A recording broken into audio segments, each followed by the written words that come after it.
Good evening. আজকে আমি তোমাদের জন্য নিয়ে এসেছি পাপড়ি চাট। কে কে পছন্দ করো পাপড়ি চাট খেতে? তাড়াতাড়ি চলে আসো। পাপড়ি চাটের জন্য আমি নিয়ে নিয়েছি পাপড়ি। অবশ্যই পাপড়ি তো লাগছেই, কারণ পাপড়ি ছাড়া তো আর পাপড়ি চাট হবে না। তারপর নিয়েছি আলু সেদ্ধ।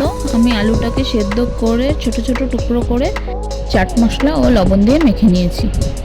তারপর নিয়ে নিয়েছি ঝুরি ভাজা, তেঁতুলের চাটনি, টক দইটাকে আমি চাট মশলা ও লবণ দিয়ে ভালো করে ফেটিয়ে নিয়েছি। তারপর ধনেপাতার ঝাল চাটনি আর কুচনো পেঁয়াজ, আর সাথে চাট মশলা তো লাগছেই। প্রথমে পাপড়িগুলোকে প্লেটের মধ্যে সাজিয়ে নেব। তারপর প্রতিটা পাপড়ির ওপরে ওপরে দিয়ে দেব আলু সেদ্ধ। আলু সেদ্ধ দেওয়া হয়ে গেলে তার উপরে এক এক করে দিয়ে দেবো ঝুরি ভাজা,